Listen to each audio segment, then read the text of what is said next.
और हम समझते हैं कि वो मुख्यमंत्री को के माइंड को पढ़ने में सफल रहे हैं अब तक, और बिना उनके इशारे के कुछ बोलते नहीं। ये संभव है कि मुख्यमंत्री ने उनको कहा हो और उन्होंने तो सारी बातों को परत दर परत खोल के रख दिया है।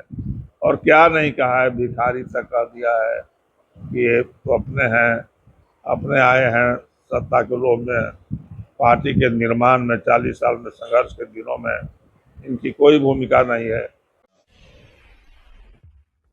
नमस्कार, आप देख रहे हैं धा न्यूज और मैं हूं अभिषेक मिश्रा। देखिए, जेडीयू के बड़े नेता और जेडीयू कोटे से सरकार में मंत्री अशोक चौधरी ने बड़ा बयान दिया।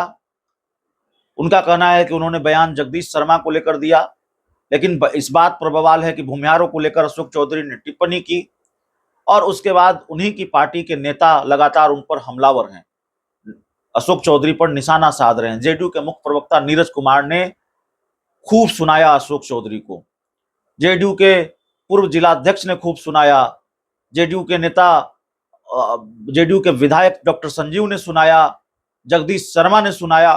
तो अशोक चौधरी इस वक्त अपनी ही पार्टी के नेताओं के निशाने पर हैं। अशोक चौधरी को लेकर अब बयान आया है कांग्रेस के पूर्व अध्यक्ष रामजतन सिन्हा का। कांग्रेस के वरिष्ठ नेता भी हैं और कई लंबे अरसे के बाद वो एक बार फिर कांग्रेस में शामिल हुए हैं।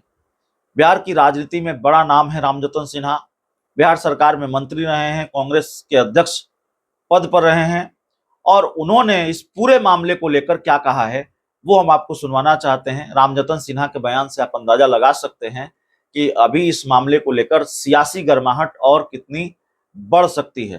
तो सुनिए रामजतन सिन्हा क्या कह रहे हैं। लेकिन उन्होंने ये भी कहा कि हमारे पिताजी को और हमारे मेंटर भूमिहार ही लोग रहे। उन्होंने ही हमारे पिताजी को 52 में जिताया, बरबीघा में लगातार भूमिहार जिताए और श्री बाबू आगे बढ़ाए, महेश बाबू के गोद में पले। तो ये भी कहा है। तो अभी चूंकि सत्ता के शीर्ष पर है, उस बेटी भी हो गई है, एमपी हो गई है, तो लगातार सफलताओं की सीढ़ी चढ़ते गए हैं। एक बात को भूल गए तो उनके समधी किशोर कुणाल जी, वो भी भूमिहार वर्ग से आते हैं और भूमिहार में बड़े सम्मानित व्यक्ति है। वो गांव-गांव जाके घूमे हैं वहाँ समस्तीपुर में। तो जीत में किशोर कुणाल की और भूमिहारों की बड़ी भूमिका है। एक समय वहाँ तारकेश्वरी सिन्हा लड़ी थी, तो क्यों लड़ी थी? समझते थे भूमिहार की जनसंख्या है, हम जीत सकते हैं। तो वहाँ भी भूमिका भूमिहारों की है। ये भाषण यदि पहले दे देते, आज जितवा करके लाते, तब पता चलता। जेडीयू के मुख्य प्रवक्ता नीरज कुमार ने भी मोर्चा खोल दिया। विरोधी तो हमलावर नहीं, पार्टी भी साथ नहीं दे रही है। मुख्य प्रवक्ता नीरज कुमार ने न जाने क्या क्या कर दिया।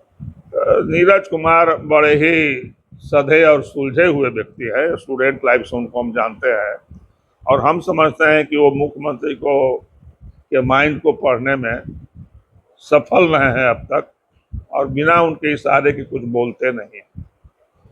ये संभव है कि मुख्यमंत्री ने उनको कहा हो और उन्होंने तो सारी बातों को परत दर परत खोल के रख दिया है। और क्या नहीं कहा है, भिखारी तक कह दिया है कि ये तो अपने हैं, अपने आए हैं सत्ता के लोभ में, पार्टी के निर्माण में 40 साल में संघर्ष के दिनों में इनकी कोई भूमिका नहीं है।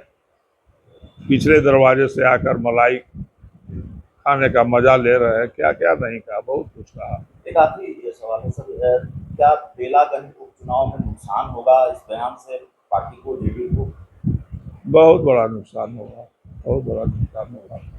भूमिहार सुरेंद्र यादव को ऐसे भी वोट देते रहे हैं, जो दुविधा में होंगे उनकी भी दुविधा समाप्त हो जाएगी। मुसलमान तो उनके साथ है ही और दूसरे वर्ग के लोग भी टूटेंगे जदयू से।